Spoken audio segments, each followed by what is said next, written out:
Hey humans, how's it going? Susan Ruth here. Thanks for listening to another episode of Hey Human Podcast. Currently, I am tucked away in a room at Union College. I've been here in Schenectady, New York for a few days doing live podcasts, and it's been incredible. And I spent about a week and a half in Manhattan doing Grammy stuff and interviewing people for the podcast. Those episodes are coming up, and I'm really excited.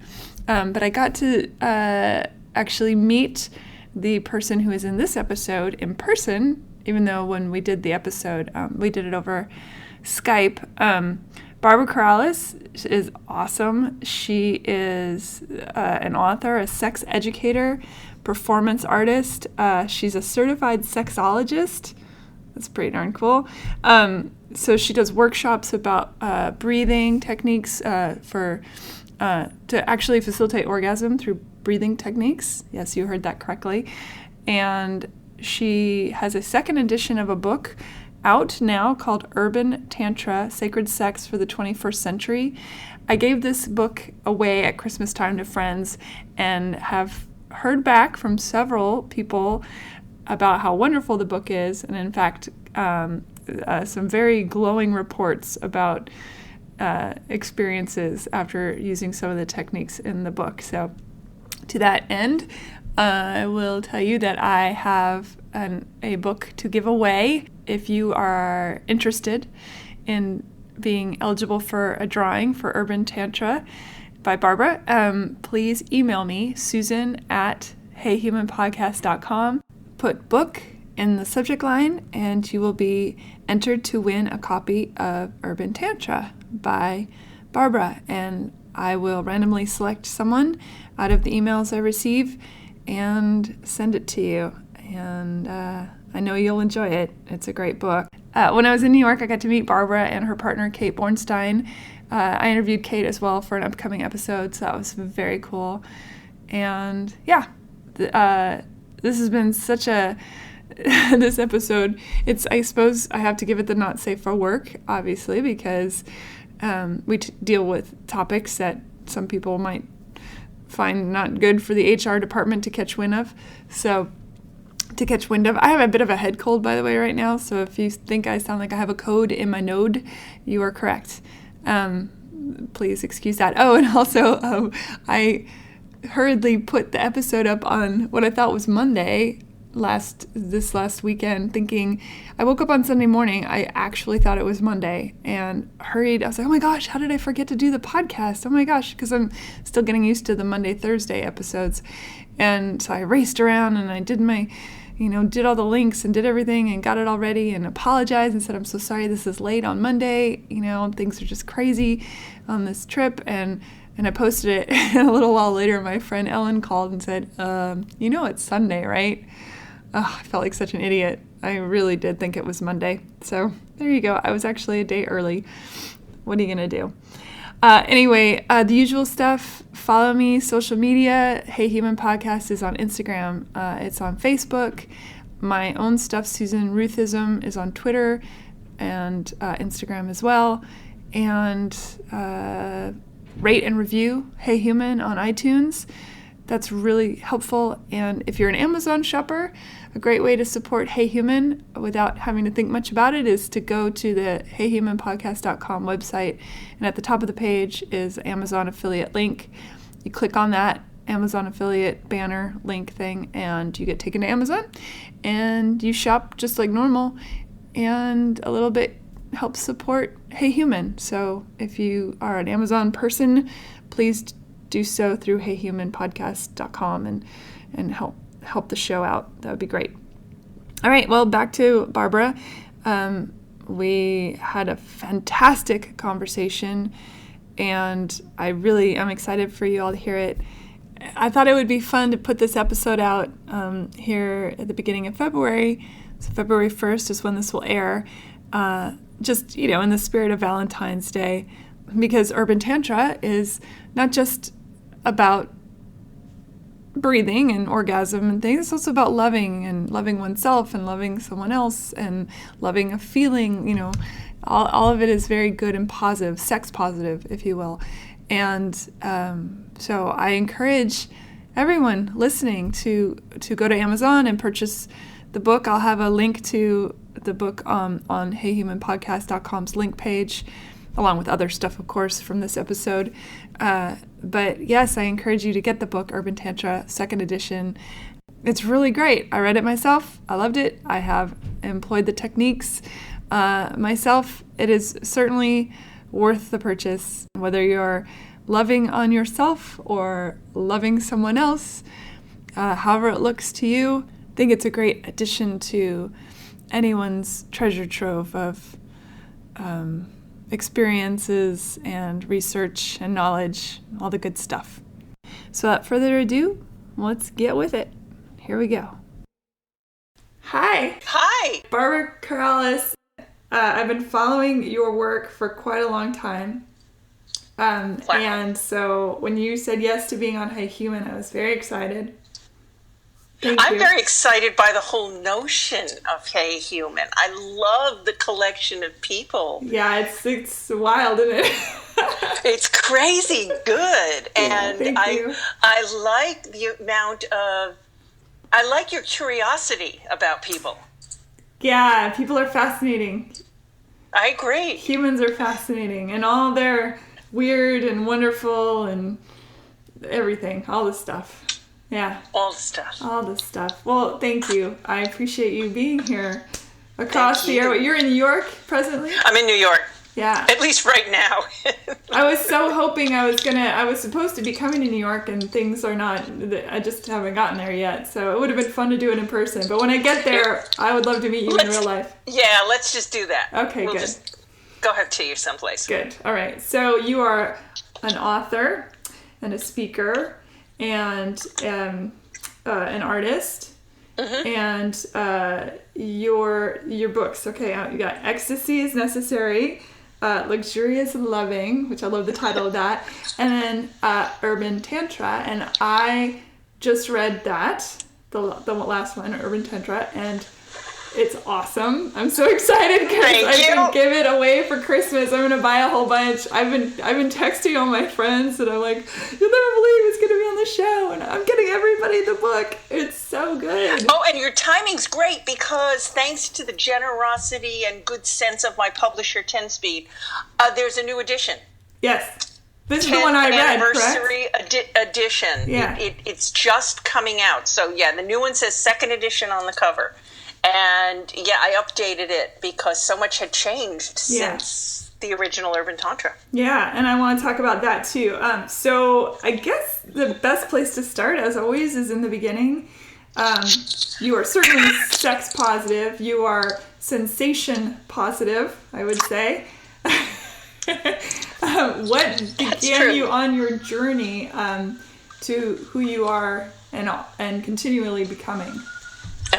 Exactly. Because God knows where I'll wind up, or right.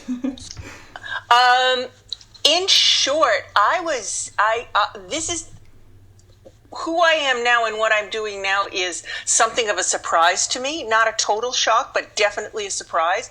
Because when starting from the age of 4, I knew I was going into the theater. That's my root art form. That's who I am in my essence. I'm a theater person. And that's what I did. I worked really, really hard. And by the time I was 20, I was working on Broadway as a production manager and later a general manager, and then later still an executive producer of Broadway and off-Broadway shows. Mm-hmm. And in 1982, I was part of the general management team of the first production of the Broadway musical 9. Sorry, just getting over a cold. No worries. And 9 was a huge hit. It won the Tony for Best Musical. I really was living my complete and total dream. Everything had come true. It was a glamorous, beautiful show with wonderful people who I enjoyed seeing every day. It was just living the ultimate dream. And there was something uneasy on the street. People were getting sick. And we'd first heard of this weird, maybe gay cancer thing in the New York Times in July of 81. But by a year later, something more nefarious, something was up. And over the years that followed, obviously, we just took a deep dive into a horrible plague. And because I was in the theater with its higher proportion of gay men, I was at one of the epicenters of the plague. You're, of course, talking about AIDS, for those who aren't sure what she's referring to. Yes, thank you. And by the late 80s, and I was continuing to have some success on Broadway, but by 1988, I was doing a production of a Broadway production, a stage production of the musical, the famous movie musical, Meet Me in St. Louis. And I would look at myself in the mirror every morning and go, why am I doing this? This seems so meaningless. Because I wasn't doing a show that changed the world, you know. A stage revival of a movie musical about not much felt very, very like a wasted life, as up to 4 people in my life a week were dying. Yeah, you lost a lot of people, you said in your book, like upwards of a couple hundred. Yeah. A couple hundred, you know. Yeah. I stopped counting. Yeah. So I went to something called the New York Healing Circle. The New York Healing Circle was a support group for people with AIDS and people who loved them. And it was based on the work of Louise Hay, the metaphysical teacher, who was the only person really approaching AIDS from any kind of positive viewpoint. And really creating a world where it was still safe for us to all love ourselves and each other. And at that healing circle, I met Annie Sprinkle, who was a porn star who had already transitioned into feminist porn artist and was on her way to performance artist, and Joseph Kramer, who had founded the Body Electric School for Gay Men. Our shared question was, what's going to happen with sex? Right now, everybody's too scared to have sex, so we're just living in a sex equals death culture, but that's not going to last. And when it stops lasting, which we would like it to stop, people are just going to pass this virus on and on and on and on and on, and it's obviously going to go way past the gay community because we had seen it already was. So we wanted to find a way for us and our brothers to have sex safely, but more than safely, we needed a spiritual component because God was presented people were telling us that AIDS was God's punishment on all us perverts. Mm-hmm. Which included but was not limited to gay men. Right. And so the God or gods that most people had grown up with was not on their side. Mm-hmm. So a sense of spiritual solace was certainly necessary, as was a way to cope with grief. Joe had already started exploring Taoist sexuality, which was a branch of Chinese medicine, and combining it with breath work and body work, which he had previously done. Mm-hmm. Annie and I said, okay, Tantra, another Eastern form of what we were being told was sexuality, Eastern sexual practice. Let's explore that. Let's see what's available there, because in the East, it seemed to us, sex was thought of more as an energy you allowed than a physical act you did. Mm-hmm. And ecstatic, too. It was a means of connecting with Source instead of being shamed by Source, which is a very Western and European construct. Precisely. And we started to learn that Tantra simply held, it's not a simple thing at all, it's ancient and vast. However, for us, it held the promise that there was divinity in just living the life that was presented to you fully, completely, and consciously, and making choices based on that consciousness. In other words, delving into life as though it were the spiritual practice, no matter what was going on. And with just even a little practice at that, it did start to seem that there was divinity in all we were looking at, even when what we were looking at was painful. And that there was an ecstatic expression in everything we were looking at. And sometimes that included pain. Because ecstasy isn't just pleasure. Oh, doesn't this feel nice? Right. Yeah. Ecstasy is shake you apart, bang you around, rearrange your molecules, put you back together, and go, how you feeling now? It's much bigger. So that's what started me on this path.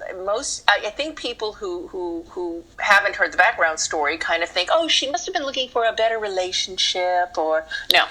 I was just trying to save some lives. But isn't that interesting that the first thought people have in a moment of growth or understanding, especially when it comes to sexuality and finding the body electric within ourselves, that it's presumed that it's for the journey outward. That it's for seeking someone else. Like, how do I make myself more attractive to other? Instead of looking at it, how do I make myself more attractive to myself? Because it always starts with us, but we're constantly out here grabbing at straws with that misunderstanding of no. Guess what starts? I mean, everyone's allowed their dance. Don't get me wrong, but it's in here. It's in the... My late teaching partner, Chester, used to say, we would teach something that I call the clench and hold in urban Tantra. Joe Kramer called it the big draw, based on a Taoist technique. The premise was that you build up a lot of energy in your body, and then you shut all that energy down by tensing your body and holding your breath. And the theory was there was no place for that energy to go but up the inner flute. This bamboo, this imaginary, if you will, bamboo reed running through our center. And it would be called ejection of consciousness. And Chester would say, even really enlightened spiritual paths have fallen to be a victim of body shaming negativity. It's like ejection of consciousness implies that we have to shoot ourselves out of our bodies to get to someplace more pure and holy. So he used to call the same experience injection of consciousness, and invite us to explore the divinity within.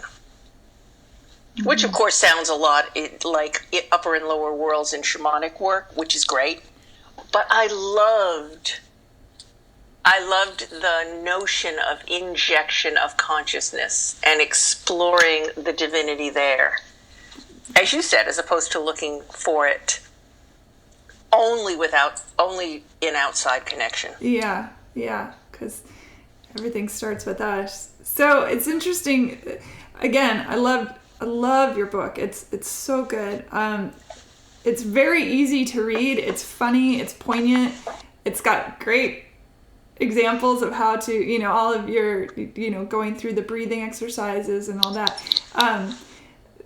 Before we dive into what all that is, I was curious to know your opinion about why cultures, way back when the sacred involved sexuality and sex, and then it made a shift, which, follow the money, follow the power. Whoever's in power has the most money gets to make the rules. Why did it shift into being shameful and, masturbation? Nope. Sex? Nope. Joy? Nope. All that stuff. What do you think happened that twisted things into that? I have friends, for example, who say, oh, I'm not going to get married I'm not going to have sex till I get married, which is fine and all that. But the reasoning behind it is because they feel so much shame, guys and girls. I know guys who are ashamed to masturbate because they feel like there's this ever-present eye looking over them, and that they're being dirty. And anyway, all that stuff. Why do you think that happened? Because you are a sex historian, so I would feel like you would have a good answer for this question. Every time I think I've landed on, that was the seed, that was the tipping point, I find that there's something earlier. And I'm actually not a historian, but I'm just I mean that in the much sense like of, you, a curious person. Yeah, I mean that in the sense of you have read so much about the history of sex. I guess I should have put it that way better. Yeah. Yeah. I think you hit the nugget, which is shame. Shame is an insanely powerful emotion, and I think. You said follow the money, follow the power. I agree with that. And I think one of the most effective ways to control people or the situation is to inject shame into it. So earlier than I was thinking yesterday, small digression. I was yesterday in the Australian Parliament. This is going to make the podcast dated, but I don't care because it's a good point. Australian Parliament announced the vote count, national referendum on gay marriage. Mm-hmm. And of the people who voted, 61% or more were in favor of the right to marry. Great. I am actually opposed to any form of legal marriage because I think, quite simply, we've got a very dangerous and unfair and privileged co-option of an intersection of church and state there. But I wanted to acknowledge that my queer family in Australia many of them, they felt they had achieved a great victory, and on a civil rights level they had. So I was thinking back around, okay, when did this marriage thing start? Where did it start? Legally, where did it start morally? I'm doing air quotes. And legally, marriage was a way of ensuring property and material wealth got protected instead of divested or squandered. Okay. Then I'm sure there have been sex negative religions way before Christianity. The ascetics in India is just one I can think of. There's certainly been celibate traditions which have become in their development sex negative because it started with celibacy, whatever, you get the point. Celibate cultures tend to die out quicker. Yeah, right. So of course that didn't work. You couldn't be completely sex negative and stay on the planet, so they had to figure out something else. Where in my memory of studying, things took a global turn toward sex is only okay in marriage was when the early Christians, is it St. Augustine in particular, St. Peter I remember as well, said, all right, if we're going to have sex is going to have to exist for the species to continue, but we've got to contain it. Let's put it within marriage. Because I really do believe that religions, organized religions, growing religions, needed to, in order for them to last, they needed increasing control over their populations. Mm-hmm. So more and more rules got laid on top of what it meant to be a good whatever. And I think sex is just the biggest overarching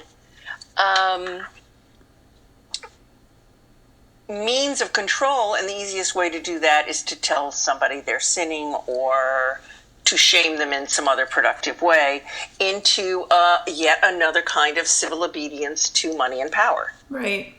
I don't think a lot of people understand that it used to be that priests could, in fact, marry and have children, and the church realized that there were way too many mouths to feed and way too much property being divvied up among family, and they said, well, wait a minute, we want to keep this for ourselves. Henceforth, no more marriage for priests, no more children for priests. There's all sorts of very, very, very practical reasons to control sex. Based on whatever it is you think needs to be controlled for whatever reason you think it needs to be controlled for. Yes.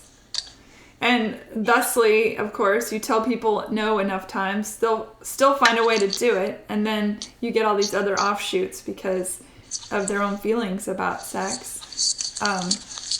And when people are in ecstatic ritual, finding God on the other side of an orgasm, it does diminish the power of an organized religious state. I would agree with that. It just does. Yes.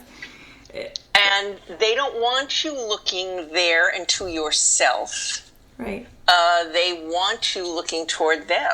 Right. Which isn't that why the Gnostics were, driven from the kingdom? It's funny when people say to me, "Oh, well, sex is a sin," and the Bible says no, and I say, "Well, go read Song of Solomon and get back to me, because that's some softcore porn." In the Bible, no less.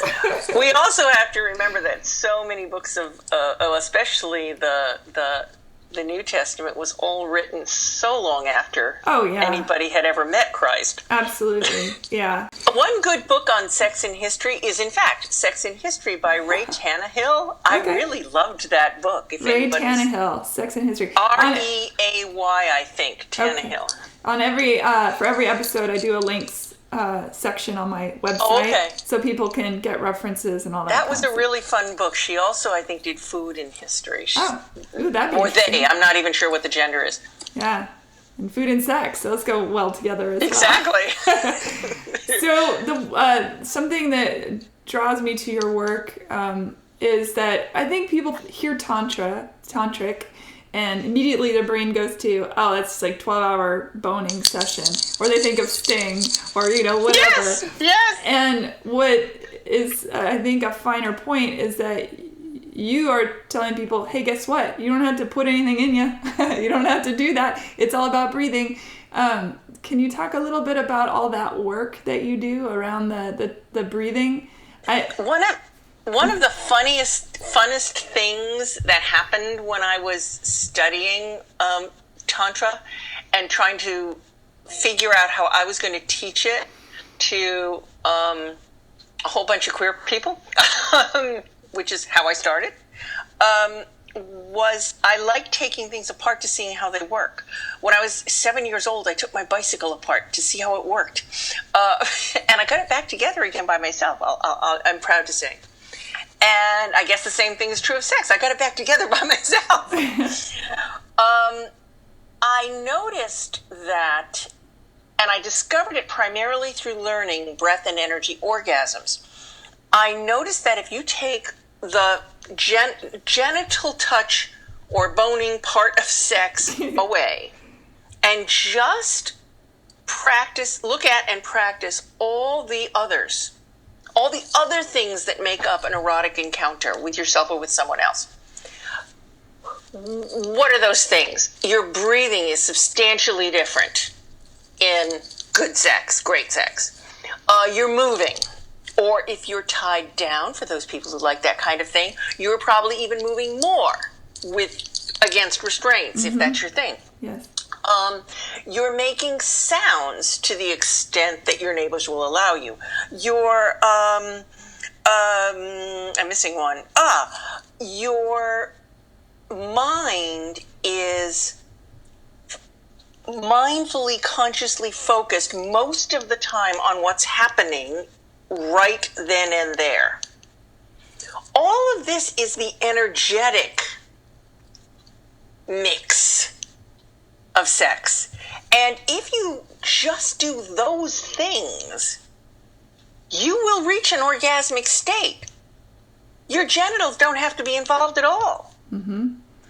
And this, to me, was perhaps the greatest revelation of my life. It was like, if this is possible, what else is possible that I had no idea about? Louise Hay in 1989 had done a lecture called The Totality of Possibilities. It's based on a Church of Religious Science teacher named Eric Pace. It was something she learned from him. And all it means is that there is a totality of possibilities out there, and we tend to live under a ceiling, a very low-hanging ceiling of limited possibilities. Mm-hmm. We believe that we know what's possible for us. We don't have a clue what's possible. If we did, the internet would have happened 2000 BC, mm-hmm. you know? And anything that lifts our ceiling of possibilities is a wonderful thing. So, back to the breath and sex. When I learned that essentially just by breathing, plus my little add-ons that I just mentioned, I could hit prolonged ecstatic states, the world and everything about how I viewed life and sex changed. Mm-hmm. And I went, this is what I would like to teach everyone. It was a similar feeling to one that I would experience in the theater when I was watching something really powerfully, theatrically, magically effective. I used to have energy orgasms in the theater when everything would come together perfectly, and, you know, like especially in a musical where it all kind of swells together and everything's just building and building and building and yeah. Something that existed all over the place in the world. Mm-hmm. But people had lost touch with being able to let go and find those moments. So for those of you listening, Barbara has figured out that one does not need to touch oneself in order to reach an ecstatic state or an orgasm, and you teach other people how to do it. And one of the things in your book that I thought was really great is you talk about things like gigglegasm, angergasm, like all these. I don't think we think about that we have every time we sneeze. That's an experience that is, you know, or have a really great bowel movement. You know, all these things create very powerful feelings in us. And you can joke all you want about it, but it's true. And culturally speaking, our emotions often get I know this is going to sound weird, but we are not encouraged to express deep, deep emotional feelings during sex, unless it's love. Even then, I would argue that many people who are in love are terrified to be vulnerable with each other. Well said. You're absolutely right. I think I meant the mythical word on the cover of a magazine in a supermarket, love, because you're absolutely right about the real stuff. But you're not supposed to laugh too much or cry, God forbid, get angry. And many of the emotions we feel during sex have nothing to do with who we're with. They're emotions that are sitting in our body, ready to be released. Mm-hmm. Wilhelm Reich talked about that. Wilhelm Reich said orgasm is the body's most effective tension release system. And none of us, back in the early 20th century, in his opinion, and I would agree, very few of us are having orgasms complete and full enough to actually fulfill their function as the body's number one tension release system. Mm-hmm. And you talk about orgasm in the fact that it is full body. It's not limited to genital or, you know, the leap from genital to brain back to genital. That's it. Well said. Yeah, that is this traditional concept of orgasm. You're talking about something that is engaging the entire body And that leap from body to brain to body to brain. You have a way with a phrase and a concept. I've heard it in your other podcasts that just blow me away. Thank you. Needed to say that. But one of the diagrams in your book, you showed the snake wrapping around the body, and then of course you talk about engaging your chakras, which of course some people will be like, oh, that's so woo-woo, chakras. But take away the word chakra and just think about different points of your body, I do. Actually, when I teach it, I frequently just drop the word chakra and just do perineum, that point between genital and anus, the lower belly, solar plexus, heart, throat, middle of the forehead, third eye, and crown, top of head. That's all you need to know. Yeah. How did you, when you first were able to have that experience and engage your body fully, did you go, holy shit, what have I got here? I was blown away. And interestingly enough, it happened the first time I tried it. Annie and I were co-explorers, so we were frequently at the same place at the same time, learning the same thing. And so the first time I had a breath and energy orgasm, it was called by my Tantra teacher, Jwala, a fire breath orgasm. It was a version that had been taught to her by a teacher of hers. I do a slightly different version now. There is no one right way because everybody's different and this technique is ancient. It just hasn't been passed down as widely as I would like to make it. But it was just imagining breathing circles of energy up the body, up those chakras. And I just went into it the first time I tried it and was like, oh my God. Now, interestingly enough, my friend Annie did not feel anything the first time we did that technique. Fast forward just a few months, Joseph Kramer, was in town doing, I called them Joseph's Dance and Breathe Until You Come parties. He called them something else. But it was just a big breathe a lot, move a lot of energy, dance around, lie down, and do what I described as the clench and hold. Take a deep breath, hold that breath, clench your butt, clench your abs, push. I tell people to push everything into the floor to just tense up everything. Hold for 15 seconds, let go. The first time Annie tried that, she blasted off. I could hear her laugh across a very large room. And all the other gay men in the room just followed her out on that rocket. And I felt nothing.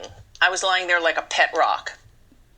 So I went, oh, this technique, some of these take practice for some people, some others don't. It took me 4 months, I think, to get the clench and hold. It had taken Annie like 4 months to get what we were calling the fire breath orgasm. So now when I teach them, I combine the two things. And it's to hopefully up the ante that someone will feel something because, and most people do. So yes, it completely, I walked from there going, if I did nothing for the rest of my life but teach people how to do this, I would change the planet. And I actually still feel that way. Yes, I agree with you. I'm glad you're out there doing that. Is it when you first walk into a room of people, obviously they want to be there or they wouldn't be there.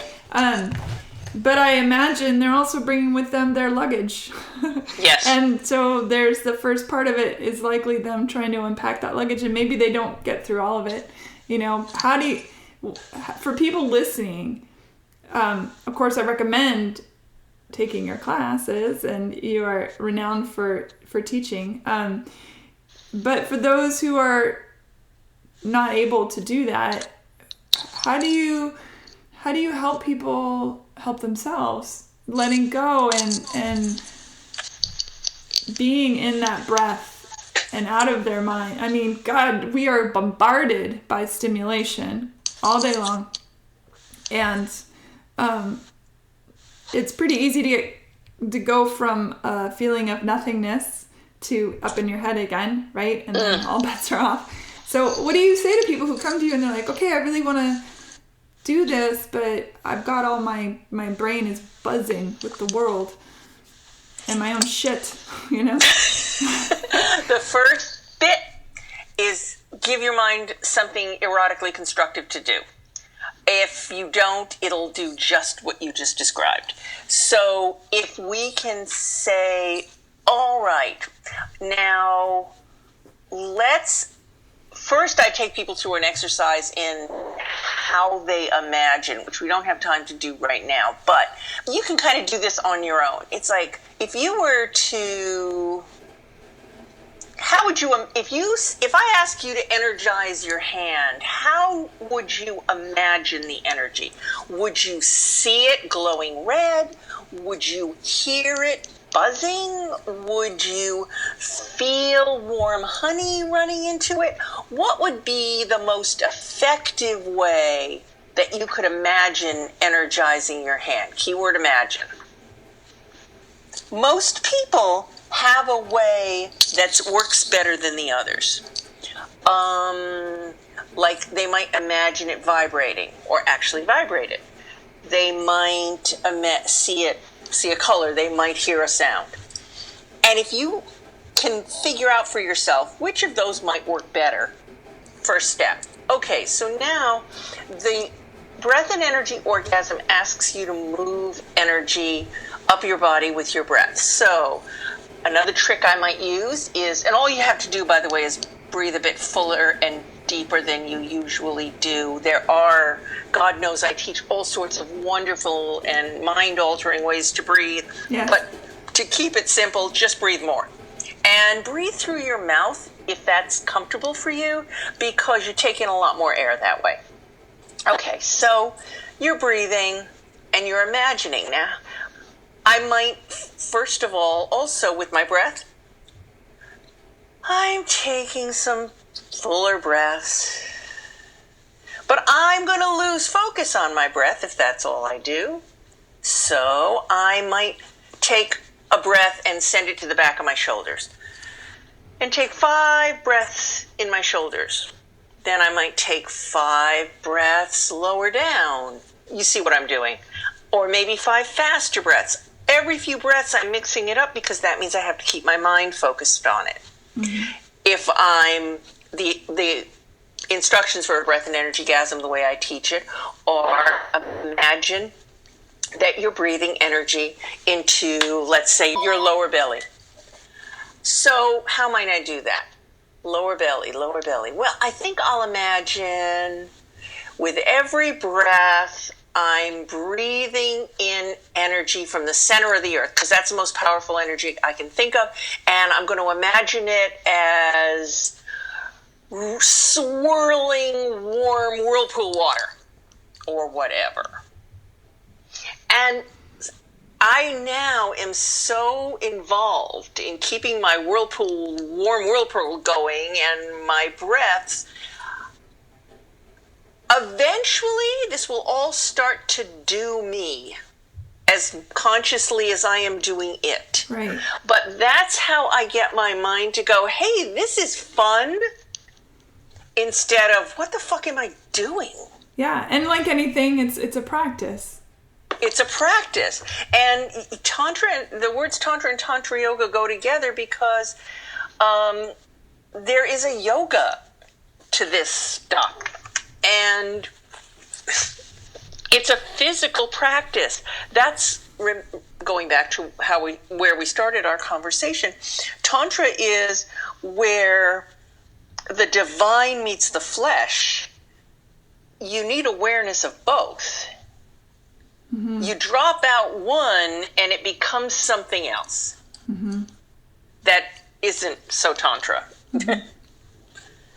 You speak a lot about, obviously the whole concept of it is breathing, but you speak about breathing in tandem with your partner. And when I read that, I was like, yes. I had one of my dear friends, I had a conversation with him a long time ago. He had just started dating someone who was uncomfortable with giving him oral sex. she just didn't like it. And I said to him, I was like, okay, well, you got to practice and figure out what it is that she doesn't like and talk to her and all that stuff. I said, one of the things that I think really works is learning how to breathe together.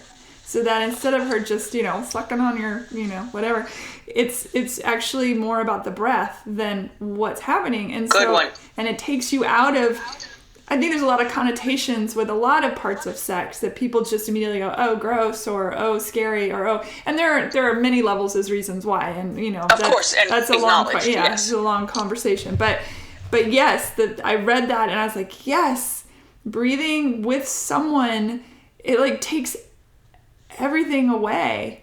It changes every interaction. It makes every a interaction. Huge difference. Yeah. It's and you can. And breathing with someone, there's lots of variations on that. One is you're breathing with someone to get in sync with someone, like you just described. Or there could be you're breathing, we'll go a little power exchange here. You're breathing with the intention of bringing them along. Or you're, and that could be calming them down, that could be exciting them, whatever. There's so many different ways to engage the breath to improve connection. You breathing to understand where someone is. In other words, I pick up on the way you're breathing solely so that I can kind of literally put myself in your shoes for a minute there. Which is the ultimate vulnerability, really. Yeah. Nothing sexier than that.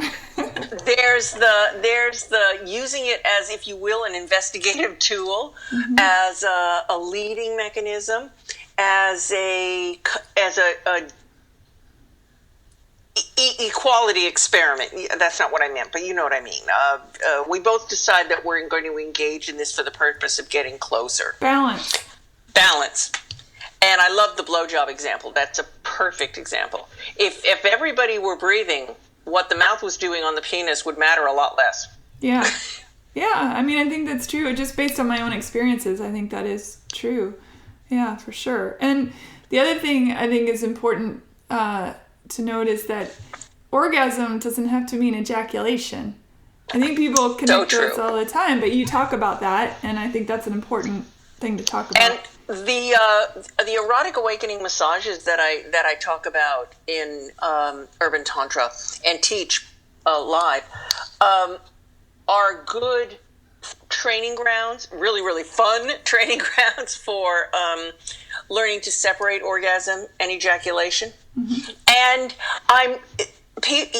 there are branches of Tantra, and then further down, branches of Tantra that deal with sex, because not all Tantra deals with sex, and Taoist sexuality that advocate semen retention, which is we don't ejaculate, or we ejaculate once a year, or whatever.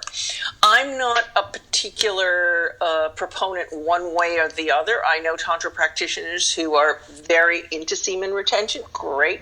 If that's what works for you, that's fabulous. But I don't think that it's, like, oh my God, you're not fully realized unless you can do that. That's not the point here at all. No. Not at all. No. But being able to separate orgasm and ejaculation can make for a much deeper, prolonged experience, journey into that divine space. Right. That's why to do it, right. In my view. So instead of making it all about coming, it's more about like the journey to Ithaca. It's not getting to Ithaca. It's not Ithaca itself. It was what you learned on the way. Thank you. And that is another absolute essence of Tantra is you might have an intention, but you don't have a goal. Mm-hmm. And there's a lot of ways we can fulfill an intention. There's only one way we can fulfill a goal, which is to hit the goal. Mm-hmm. Mm-hmm. But the intention, we can get there an infinite variety of ways, and we'll have a wonderful time trying, and maybe we'll wind up someplace, in fact, likely we'll wind up someplace we didn't even know existed. Yeah, and you're still learning. I mean, you mentioned that this yes. is which is wonderful. I mean, that's the beauty of living, is learning. And you talk. I don't think I know very much. I really. But think that's the best way to be. To know that you know nothing is the best way to be. I always say, I'm constantly. That's what feeds curiosity. Is feeling like you still don't know enough. That you'll never. I don't even vaguely know enough. Yeah. I know a few things that people tell me help them. Mm-hmm. And one of the reasons I write and teach is because it puts me into communities of people where, by holding space, I can learn more. Mm-hmm. My the whole erotic awakening massage for trans and gender non-conforming people, which is new in this edition of Urban Tantra. I was just going to bring that up, so I'm glad you did. Came totally out of one of the premises of Urban Tantra as a community is that the whole reason for Urban Tantra was inclusivity, so that no one felt excluded from a tantric practice, right, no matter what their identity or activity preferences were. And that came out of exploring in my Urban Tantra professional training program and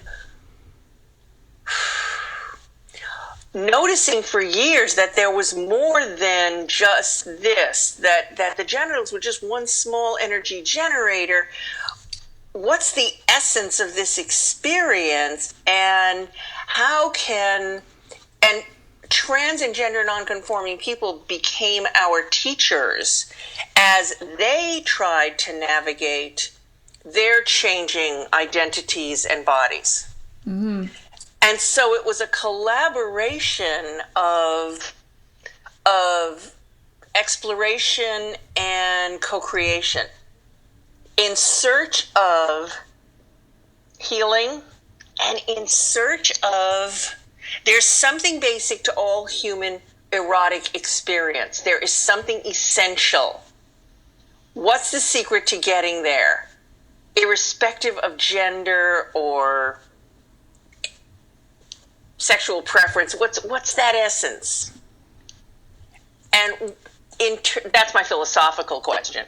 But physically speaking, how do you navigate bodies? How do you navigate being in a body you might not like? Well, I was just going to say, when you're dysphoric, and then what? Then what? That's exactly it. And how... And dysphoria, it doesn't even... there's an obvious that we're having, that we're talking about within the LGBTQT family, but there's also dysphoria of people that feel just gross in their bodies. Thank you. It doesn't have to be about, whether That's you it. identify cis or non, or whatever. No. It makes no difference. I have plenty of female friends who are like, oh, I don't have sex. I feel so ugly. I feel so that. That's dysphoria. That's like, thank you. And every human being, man, woman, child, has feelings of dysphoria at least once in their life, more like millions of times. So to be able to find an ecstatic moment, and the other thing that I really like is that you talk about how this isn't just about partners. This is a journey of self, which again, as we talked about earlier, is so important. After reading your book, of course, I went straight to the bedroom like, all right, let's see what happens next, and it was great because you talk about sound, and you mentioned that earlier. And I was like, oh my God, I've never thought about that before. The sounds I make when I'm orgasming and leading up to orgasm, how the tones change. And so it was really fun to experience that, or how my breathing changes, or where I felt it in my body. I'm pretty self-aware anyway, but it is still, you always are learning something. So it was just this really beautiful thing. Exciting. I'm so glad you found it that way. That's one of my intentions, is to create a really kind of fun, humorous, lighthearted, wonder-filled mindfulness around sex with a, oh, wow, kind of quality. Oh, cool. As opposed to how serious it all becomes and how dangerous it all feels. Which it can. I just a few months ago released a video called Transcendent Bodies, and it is erotic massage for trans and gender nonconforming people. But and obviously, if you fit into that category, I think you might find it very helpful. But to speak to your point, what we discovered in the course of that massage is that, in fact, we had come up with the erotic massage for everybody. Mm-hmm. Because it involved communication. It involved being sufficiently supported to take a risk. It's how we would like to be engaged sexually, no matter what body we're in. Right. If you think, if you have a penis and you think that's not my penis, then how do you deal with touch with your partner or yourself? Or if you have a belly you don't like and you're like, oh, don't look at my belly, don't touch my belly, and you're in a heterosexual, there are so many levels to how we feel about ourselves and how others feel. It's a complicated web. It sure is. One of the things when I was talking with 10 Speed, my publisher, for the first edition, I said we needed illustrations, and I said I don't want to see. There's no way that we can represent every being on the planet, but I want mixed genders. I don't want perfect, Playboy bodies. I want variety. I don't want to see all white people. And in fact, Colleen Coover did it. She managed to create little beings of all genders and races, doing these practices. Mm-hmm. To try to invite as many people into the room.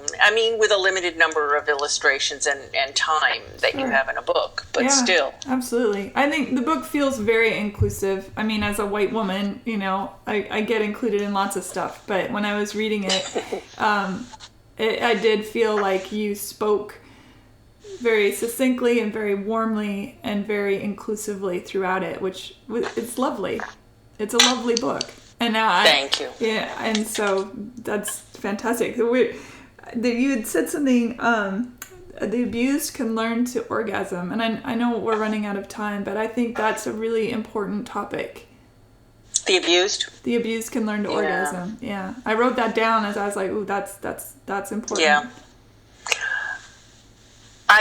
One of the.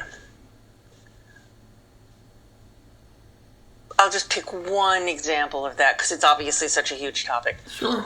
I remember when you said that, I remembered a workshop room in Australia many years ago with, let's just call it a relatively high abuse quotient.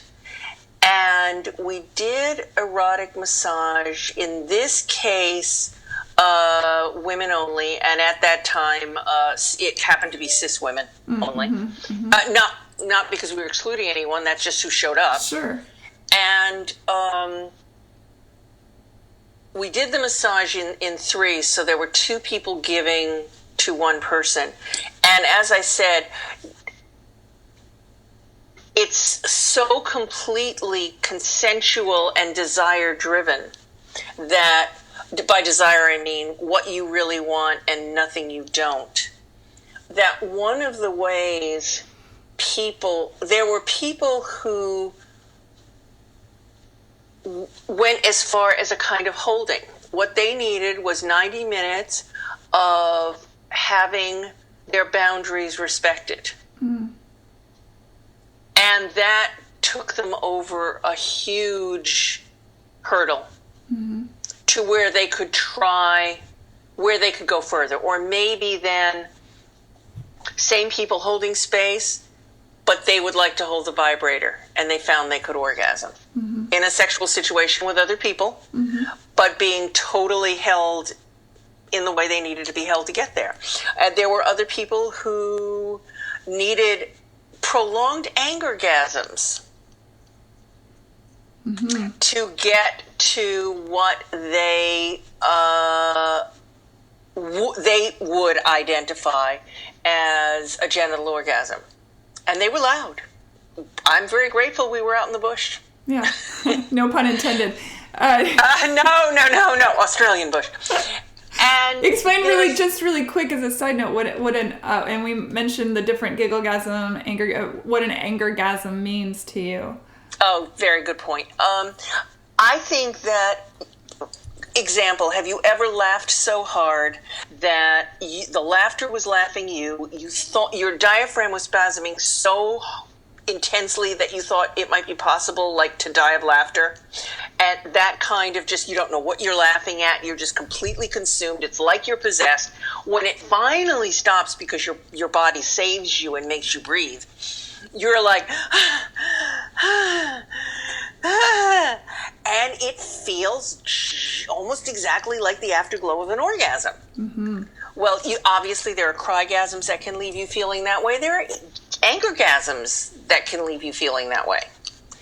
Emotion-gasms that essentially provide the same level of tension and release, keyword release, as a genital orgasm. Mm-hmm.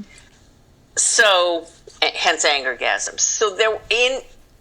So in terms of, there's a lot, the whole notion of abuse and trauma is so huge, and there are so many ways to there. But I did talk about in the book, toward the end, about what I called homeopathic sexuality.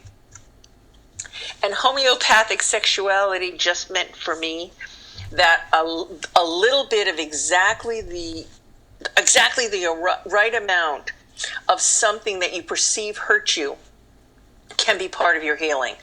By which I do not mean more abuse, by which I mean being held in an erotic situation, having your boundaries scrupulously respected. Yes. With agency constantly. That can be very healing, and it can indeed save a whole lot of time in talk therapy, or it may lead to something talk therapy could never get to. Right. Yeah, it's very powerful. You're awesome. I'm so glad you're in the world. Thank you. And I have to say, your resources cited at the end of the book were so wonderful. I was like, oh my God, it's a cornucopia of information I'm so excited to dive into. So Thank you, and we're expanding it for the new edition and getting more. In fact, we're going to throw some of them online so that we can more easily update them, which you obviously can't do once a book is printed. Sure, and the book is hitting the bookshelves when? It's available on Amazon for delivery on the 21st of November. So soon, yes. Good. And in Britain on the 12th of December. And I think roughly the same date in Australia. All right, wonderful. And people can find you online at barbaracarrellas.com, CARRELLAS.com.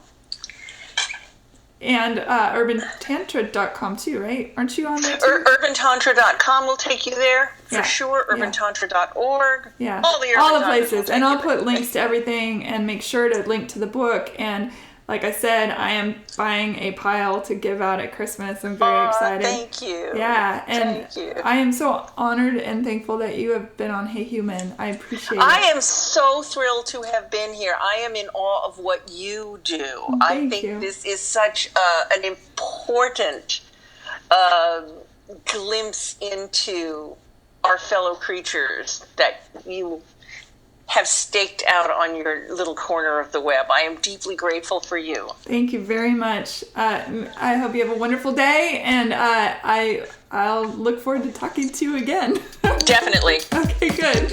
Bye-bye. Bye. Bye.